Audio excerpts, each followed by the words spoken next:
बच्चों, कैसे हैं आप? आज हम पढ़ेंगे भौतिक एवं रासायनिक परिवर्तन, जो कि कक्षा 7 का पाठ 6 है।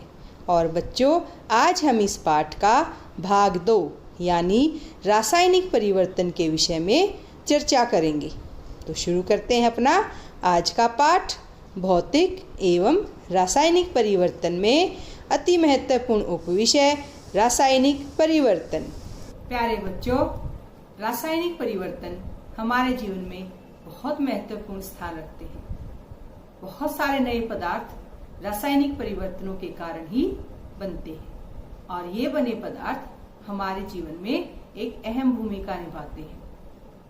तो सबसे पहले आइए जानते हैं रासायनिक परिवर्तन की क्या परिभाषा होती है।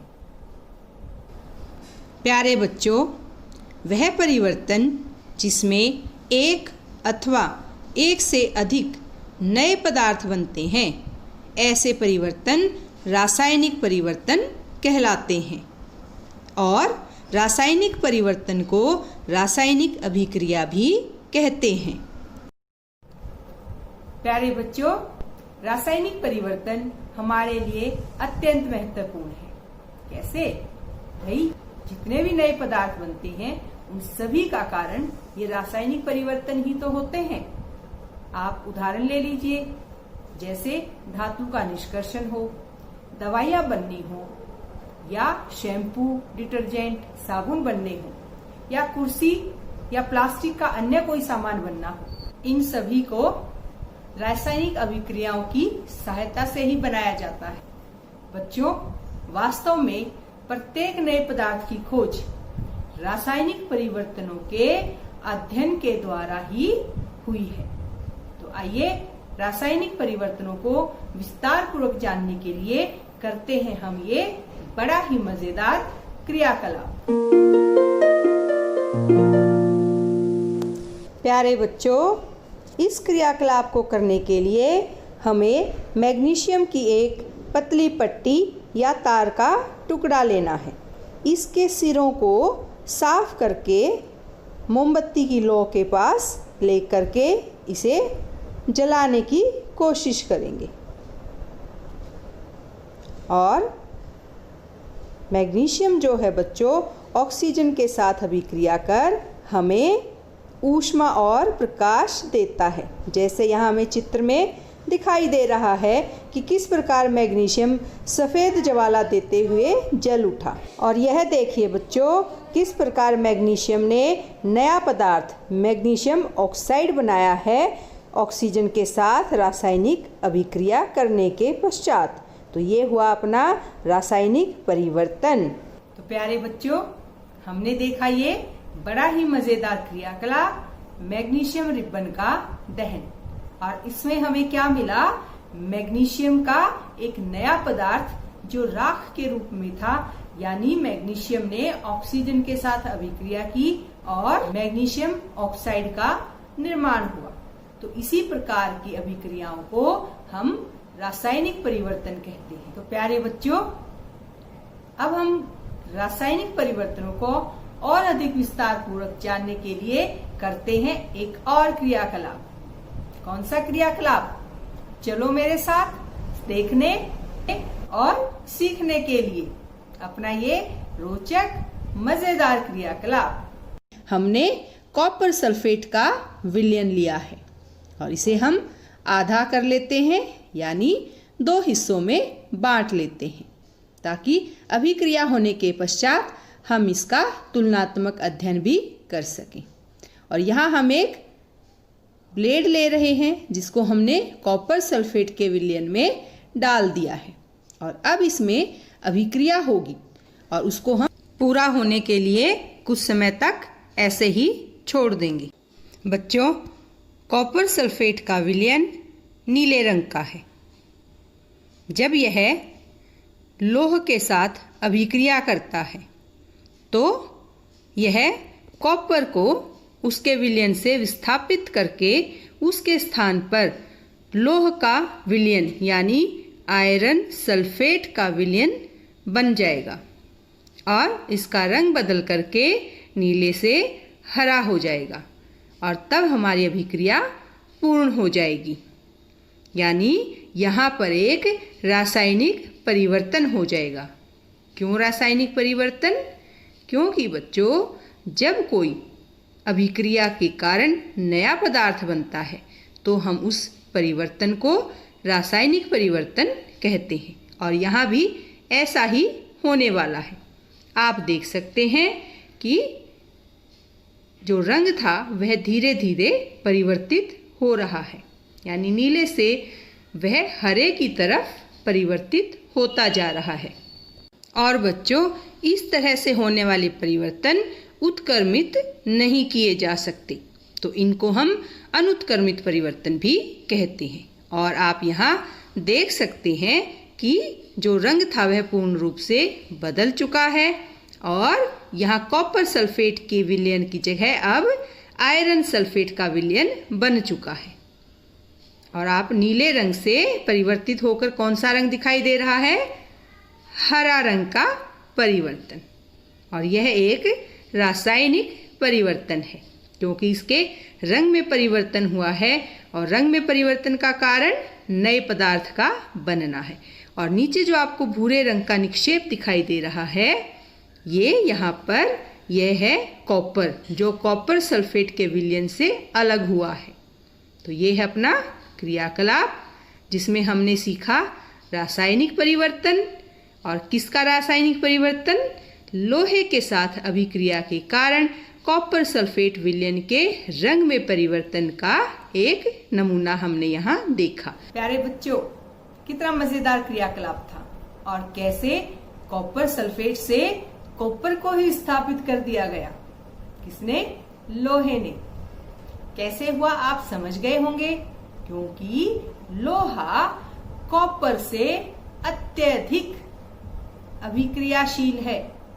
और हम आम भाषा में कहें तो लोहा कॉपर से ज्यादा ताकतवर है और उसको उसके स्थान से स्थापित करके अपना नया उत्पाद बना दिया, जिसका नाम आयरन सल्फेट या फेरस सल्फेट या लौह सल्फेट हो सकता है। ऐसा ही एक और क्रियाकलाप होता है जहां पर हम कार्बन डाइऑक्साइड गैस को यदि चूने के पानी से गुजारे तो एक नया उत्पाद बन जाता है और उस उत्पाद का जादू जैसा असर होता है उस पानी के ऊपर। और वह पानी कैसे रंग का बन जाएगा? दूध या रंग का। जो अपने सभी क्रियाकलापों को देखने, रासायनिक परिवर्तन की परिभाषा को सीखने के पश्चात हम कुछ निष्कर्ष निकाल सकते हैं। हम कह सकते हैं कि रासायनिक परिवर्तनों में कुछ घटनाएं ऐसी होती हैं जिनके आधार पर हम होने वाले परिवर्तन को रासायनिक परिवर्तन का दर्जा दे सकते हैं। वो कौन कौन सी हैं? आओ एक बार विस्तार पूर्वक चर्चा करते हैं।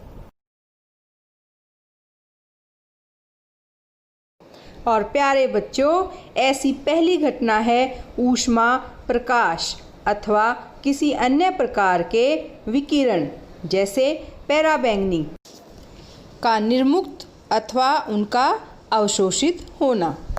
और बच्चों, दूसरी घटना है ध्वनि का उत्पन्न होना, यानी ऐसा कोई परिवर्तन जिसमें ध्वनि उत्पन्न होती है उसे हम रासायनिक परिवर्तन कह सकते हैं। और बच्चों, अगली घटना हो सकती है गंध में परिवर्तन होना अथवा किसी नई गंध का बनना। और प्यारे बच्चों, यदि किसी परिवर्तन में रंग में परिवर्तन हो जाता है तो हम इसे भी रासायनिक परिवर्तन कहेंगे। और प्यारे बच्चों, यदि किसी परिवर्तन में कोई गैस बनती है तो ऐसे परिवर्तन को भी हम रासायनिक परिवर्तन कहेंगे। और बच्चों, चलो अब हम चर्चा करते हैं अपने आसपास होने वाले रासायनिक परिवर्तनों के कुछ उदाहरणों पर। प्यारे बच्चों, सबसे पहला उदाहरण है प्रकाश संश्लेषण, जो हमारे आसपास रहने वाले सभी हरे पौधे करते हैं। तो ये भी एक रासायनिक परिवर्तन है। इसके अलावा बच्चों, बारिश के मौसम में आसमानी बिजली का चमकना यह भी रासायनिक परिवर्तन के कारण होता है। यही नहीं बच्चों, हमारे शरीर में होने वाली पाचन क्रिया भी एक रासायनिक परिवर्तन है। प्यारे बच्चों, लोहे में जंग लगना एक रासायनिक परिवर्तन का उदाहरण है। आइए हम जंग लगने की घटना पर पुनः विचार करते हैं। प्यारे बच्चों, यह एक ऐसा परिवर्तन है जो लोहे की वस्तुओं को प्रभावित करता है और धीरे धीरे उन्हें नष्ट कर देता है। बच्चों, चूंकि लोहे का उपयोग पुल, जहाज, कार, ट्रक आदि का ढांचा बनाने और अन्य कई वस्तुओं को बनाने के लिए किया जाता है, अतः जंग लगने के कारण होने वाली आर्थिक हानि बहुत अधिक होती है। जंग लगने की प्रक्रिया को हम निम्नलिखित समीकरण द्वारा व्यक्त कर सकते हैं। लोहा प्लस ऑक्सीजन प्लस जल हमें देता है जंग। प्यारे बच्चों, जंग लगने के लिए कुछ आवश्यक परिस्थितियां होना अनिवार्य है। आइए चर्चा करते हैं इन्हीं आवश्यक परिस्थितियों पर। सबसे पहली जो आवश्यकता है वह है ऑक्सीजन की उपस्थिति, और दूसरी जो अति महत्वपूर्ण परिस्थिति है बच्चों, वह है जल अथवा जल वाष्प की उपस्थिति। यानी जंग लगने के लिए ऑक्सीजन और जल वाष्प दोनों की उपस्थिति अनिवार्य है। बच्चों, वास्तव में ध्यान रखने वाली बात यह है कि यदि वायु में आर्द्रता की मात्रा अधिक होगी, यानी नमी अधिक हो, तो जंग जल्दी लगता है। प्यारे बच्चों, जंग लगने से हमें बहुत ज़्यादा नुकसान होता है, इसीलिए आवश्यक है हम कुछ ऐसे उपाय करें जिनसे जंग लगने की प्रक्रिया को रोका जा सके। तो आइए चर्चा करते हैं इसी प्रकार के कुछ उपायों पर। और बच्चों, लोहे की वस्तुओं को ऑक्सीजन अथवा जल अथवा दोनों के संपर्क में आने से बचाकर ही हम किसी भी लोहे की वस्तु को जंग लगने से बचा सकते हैं। और बच्चों, इसका सरल उपाय है उन वस्तुओं पर पेंट अथवा ग्रीस की एक परत चढ़ाना। वास्तव में लोहे की सभी वस्तुओं पर नियमित रूप से पेंट अथवा ग्रीस की परत चढ़ाते रहना चाहिए, जिससे उनमें जंग लगने को रोका जा सके। और बच्चों, अगला उपाय है यशद लेपन, या इसे हम गैल्वेनाइजेशन भी कहते हैं। आइए जानते हैं इसकी परिभाषा के बारे में। और प्यारे बच्चों, लोहे पर जिंक की परत चढ़ाने का प्रक्रम यशद लेपन या गैल्वेनाइजेशन कहलाता है। और इस उपाय से हम लोहे के ऊपर क्रोमियम अथवा जिंक जैसी किसी धातु की परत चढ़ाते हैं।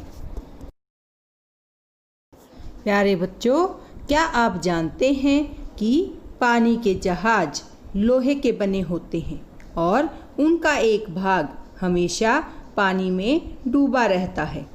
पानी के ऊपर के भाग पर भी जल की बूंदें गिरती रहती हैं। यही नहीं, समुद्र के पानी में अनेक लवण भी पाए जाते हैं। और बच्चों, लवण युक्त जल जंग लगने के प्रक्रम की दर को बढ़ा देता है, अतः जहाज़ों पर पेंट करने के बाद भी उन्हें जंग लगने से काफ़ी क्षति होती है। और बच्चों, यही नहीं, जहाज़ों के लोहे के कुछ भाग को बदलना प्रतिवर्ष आवश्यक हो जाता है। और प्यारे बच्चों, आपकी जानकारी के लिए स्टेनलेस स्टील लोहे में कार्बन और क्रोमियम, निकेल तथा मैंगनीज जैसी धातुओं को मिलाकर बनाया जाता है और इसमें जंग नहीं लगती। तो बच्चों, यह हमने सीखा लोहे में जंग लगने का प्रक्रम, और साथ ही हम किस प्रकार अपनी लोहे की वस्तुओं को जंग लगने से बचा सकते हैं। आइए बढ़ते हैं अब आगे और जानते हैं एक अति महत्वपूर्ण और दिलचस्प क्रियाकलाप क्रिस्टलीकरण के विषय में। बच्चों, यह क्रियाकलाप बड़ा ही महत्वपूर्ण है और इस क्रियाकलाप का नाम है क्रिस्टलीकरण। यानी आज हम कॉपर सल्फेट के क्रिस्टल्स बनाने की विधि विस्तार पूर्वक सीखेंगे और इसकी आवश्यक सामग्री है 1 कप पानी, तनु सल्फ्यूरिक अम्ल की कुछ बूंदें और कॉपर सल्फेट पाउडर जिसके हमने क्रिस्टल्स बनाने हैं। और दिखाए अनुसार हम सेटअप तैयार करेंगे और एक बीकर में तनु सल्फ्यूरिक अम्ल युक्त जल को गर्म करने के लिए रख देंगे। पानी के गर्म होने के उपरांत धीरे धीरे कॉपर सल्फेट का चूर्ण पानी में मिलाएं। ध्यान रखें, कॉपर सल्फेट को जल में मिलाते वक्त जल्दबाजी ना करें और इन सावधानियों का भी विशेष ध्यान रखें। आप केवल तनु सल्फ्यूरिक अम्ल का ही उपयोग करें। साथ ही जल को उबालते समय सतर्क रहें ताकि आप किसी दुर्घटना का शिकार ना हों। और बच्चों, आप यह ध्यान रखें कि कॉपर सल्फेट के चूर्ण को अच्छे से मिलाएं। बच्चों, यह क्रियाकलाप अपने अध्यापक की मदद से ही करें, अकेले करने की कोशिश ना करें।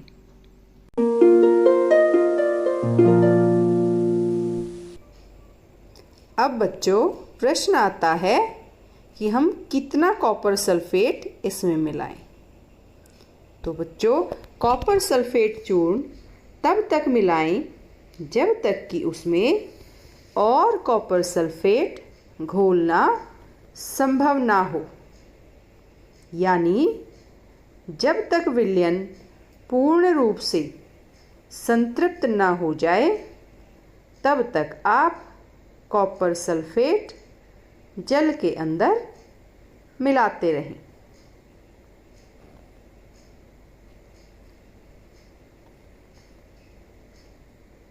यहाँ हम छड़ की सहायता से कॉपर सल्फेट को जल के अंदर धीरे धीरे घोलने की कोशिश करेंगे।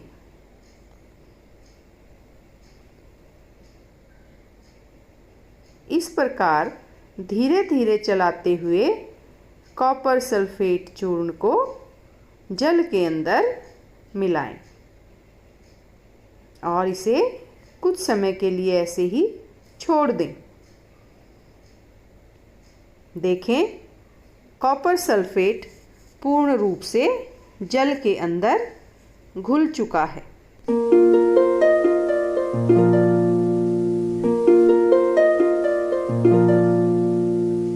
कुछ समय के लिए कॉपर सल्फेट युक्त इस विलयन को ऐसे ही गर्म होने दें।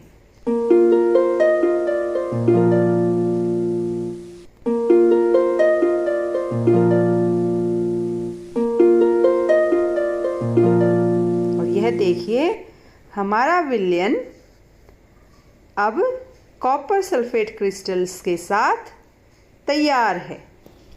अब हम इन क्रिस्टल्स को निस्यंदन विधि द्वारा यानी फिल्टर पेपर की सहायता से अलग कर लेंगे। यह विधि हमने कक्षा 6ठी में पढ़ी है, आपको याद भी होगी बच्चों। और ये देखिए, फिल्टर पेपर से अतिरिक्त जल नीचे निकलना शुरू हो गया है और यहाँ आप स्पष्ट रूप से निस्यंदन विधि भी देख सकते हैं।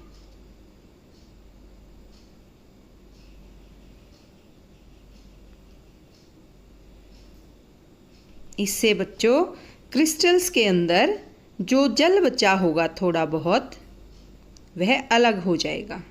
ये देखिए कितने अच्छे से यह विधि यहाँ पर हो रही है।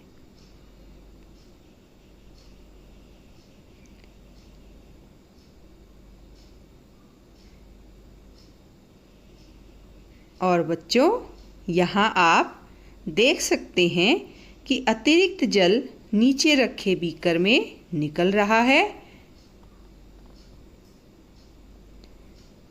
और यहाँ आपको ऊपर निस्यंदक पर क्रिस्टल्स नज़र आने शुरू हो गए हैं। यह देखिए कितने उत्तम रूप से अपने क्रिस्टल्स यहाँ बनने शुरू हो गए हैं। आप किनारों पर भी अच्छे से देख सकते हैं। यह देखिए बच्चों, और कुछ समय के लिए हम इसे ऐसे ही छोड़ देंगे ताकि ये क्रिस्टल्स अच्छे से अपना आकार ग्रहण कर लें। यह देखिए कितना सुंदर आकार यहाँ बनना शुरू हो चुका है। और निस्यंदक यानी फिल्टर पेपर से जो अतिरिक्त जल आपको नज़र आ रहा है वह धीरे धीरे नीचे निकल जाएगा और आपको यहाँ क्रिस्टल्स के आकार नज़र आने शुरू हो गए हैं।